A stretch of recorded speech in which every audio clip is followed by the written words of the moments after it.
What the Falcons do? Rise up. Welcome to Rise Up Reactions, the show where we talk all things Falcons, NFL, Georgia sports, and in general the sports news of the day. And sometimes we even throw in a little bit of fantasy football. I'm Dr. Lee Denning, your host.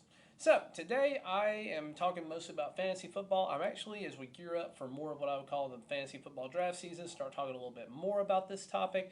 It's something I'm incredibly passionate about. I love FanDuel, DraftKings, Underdog, all of those. I would love for one of them to sponsor me one day, but right now it's just something that I enjoy doing. I also enjoy doing dynasty format leagues as well as just routine redraft leagues. I may make a video just kind of talking about that for those who don't know anything about fantasy football, but today I want to go ahead and start talking about some rankings that I have or just thoughts that I have on different player positions. And I'm going to start with absolutely everybody's favorite position, tight end. Alrighty guys, so with the tight end rankings, usually most leagues have about one tight end. Some of them have a bunch of different ways to play it where you get extra points per reception per tight end, or you may play with two of them just to make it interesting. And the reason that you don't see that many tight ends is because it's a very unique skill position. You know, obviously both blocker and receiver, but only a handful of them really have a lot of value from a fantasy perspective. So with that in mind, I'm going to do this by tiers. I have 4 tiers in total, comprising of a total of 16 players. Not all tiers are alike, but you know, it just depends on what you're looking for. Some of these guys you're going to have to draft really early if you want. You're going to have to forego running back or wide receiver or a quarterback in order to get them. And some of them you can probably wait a pretty good bit on just to see where you're at.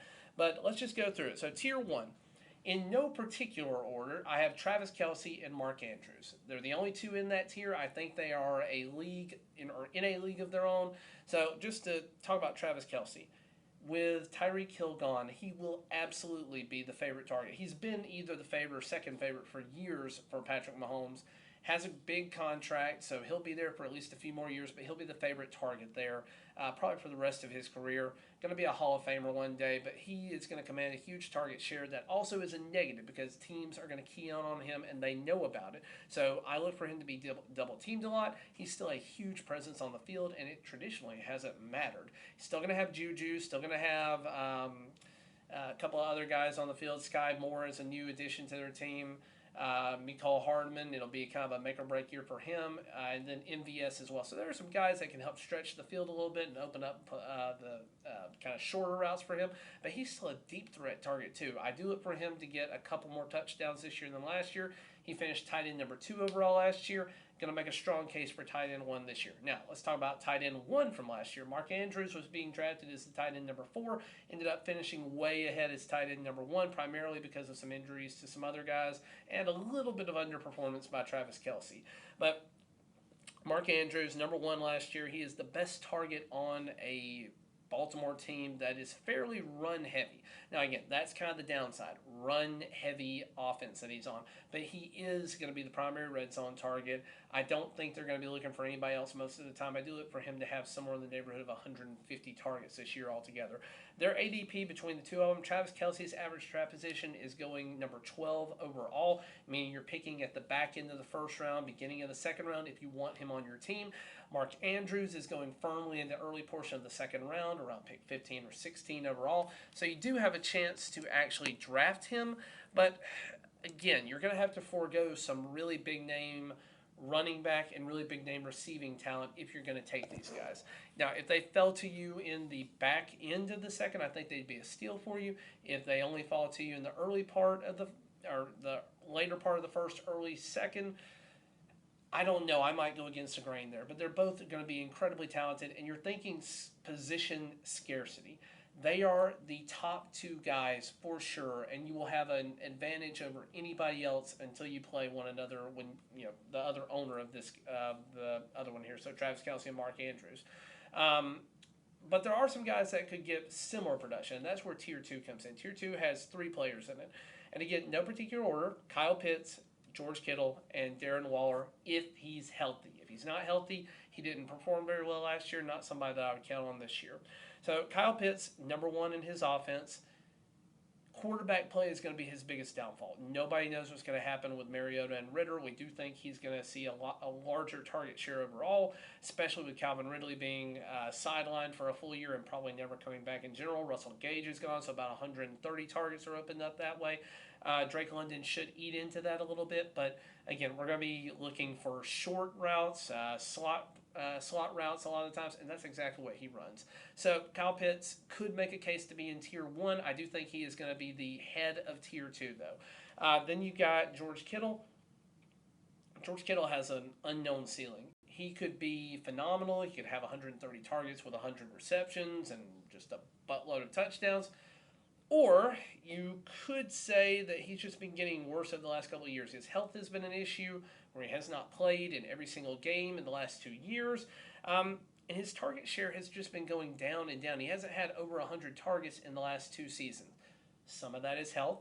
But last year he was relatively healthy, still didn't have that target share, and his touchdown production has gone down as well. I need to see a rebound from him this year for him to continue to be a top 5 tight end this year.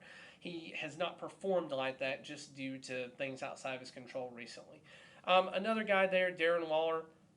He was second best tight end a couple of years ago. He got hurt last year, or else I think he would have stepped into that role. A lot of unknowns this year. When he went down, Hunter Renfrow really stepped up and became a huge target and developed a lot of rapport with Derek Carr.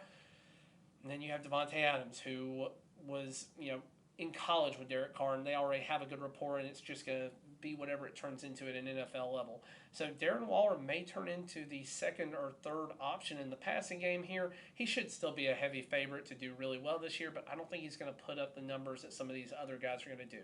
Anyway, your average draft position there, Kyle Pitts is going pick 32 overall, so kind of middle of the third round if you want to take him there.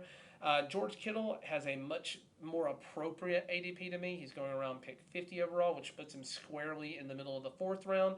And squarely in the middle of the 5th round, early middle 5th round. And Darren Waller is going 43 overall. So that would put him kind of in the middle of the 4th round. Again, you're foregoing some other guys here, but I feel like if you do decide to go this route, you will get some more talent at wide receiver and running back for sure. Going into the next tier, I think tier 3 is by far where most people are going to draft their guy. These are just solid producers. They're not going to be anything special, but they're also not going to lose you your league.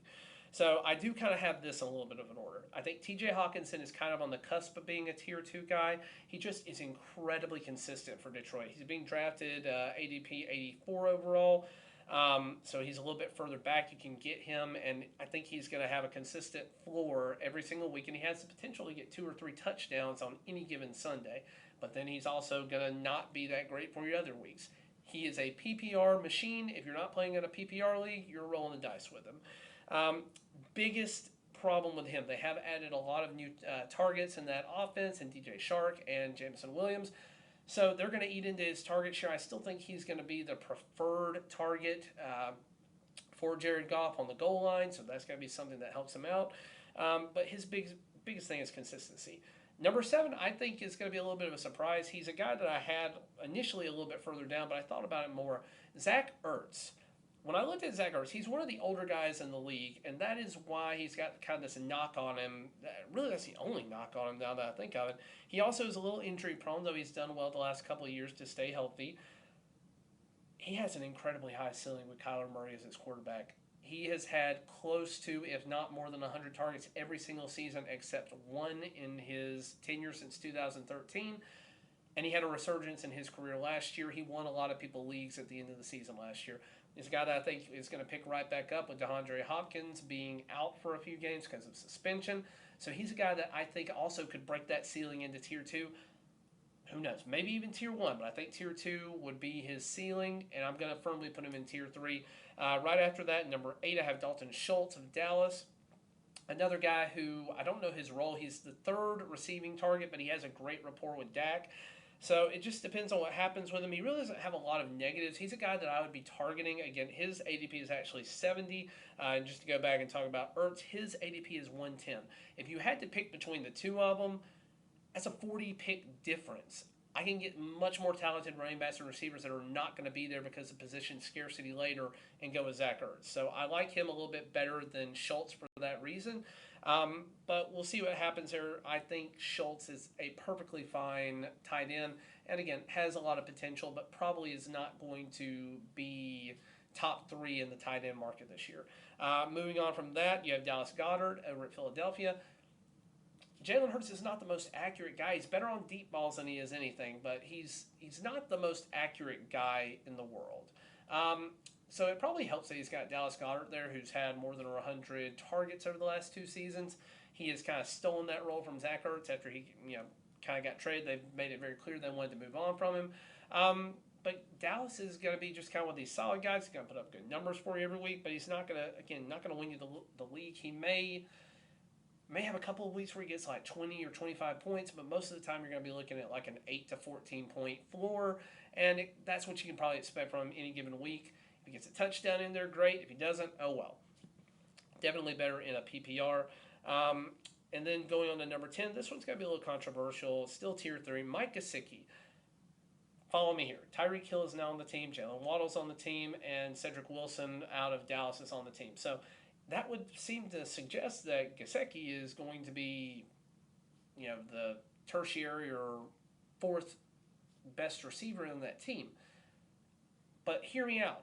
Tyree Kill is going to stretch the field and command extra attention. Jaylen Waddle is going to be another guy who's playing on the outside, commanding a lot of attention. You're going to have Wilson as a slot receiver who will command some attention. Who the heck is going to guard Gesicki? And you already have Tua who can't throw as far as Patrick Mahomes, so he's going to be looking for guys, 5-10 yards down the field to move the ball, move the chain. So I think he's going to be a PPR machine. I think he's going to be a great goal line target for him. And this is a contract year. So, again, all those are working in his favor. And again, the worst is because he has probably the highest bust potential in tier 3. Number 11, who also has a fairly high bust potential, is Dawson Knox. Great year last year until he got hurt, so injury is another issue with him. He's a big-bodied guy who will be great on the goal line. We don't know what's going to happen with the addition of James Cook to the offense of Buffalo. But, again, a guy that I think is on the back end of tier 3, top end of tier 4. And just really, really, really quickly to go through tier 4. You're looking at number 12, Pat Freiermuth, number 13, Cameron Brate, number 14, Hunter Henry, 15, Cole Kmet, and 16, Noah Fant. All these guys have some upside, but it's limited. If you're having to pick these to be your starters, that means you went heavy in other positions, and you're going to be looking to maybe make a trade somewhere down the line. But these guys are also guys that you can plug and play at any point in time.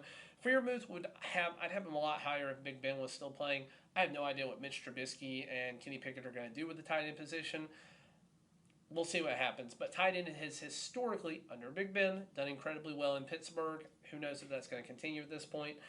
Cameron Brate, with no Gronk, he has a high ceiling. But again, he's the third guy in that third or fourth guy even in that offense if you count Leonard Fournette.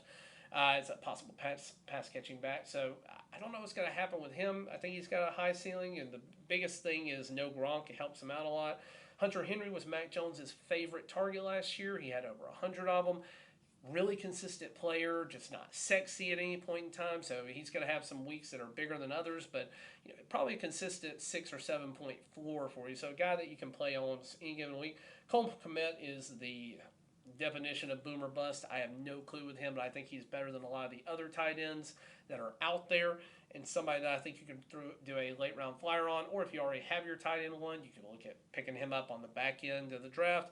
And then you got Noah Fant. Noah Fant is kind of a sleeper. He would be a top 8 or 9 pick if he was still with the Denver Broncos. Got traded this year to Seattle.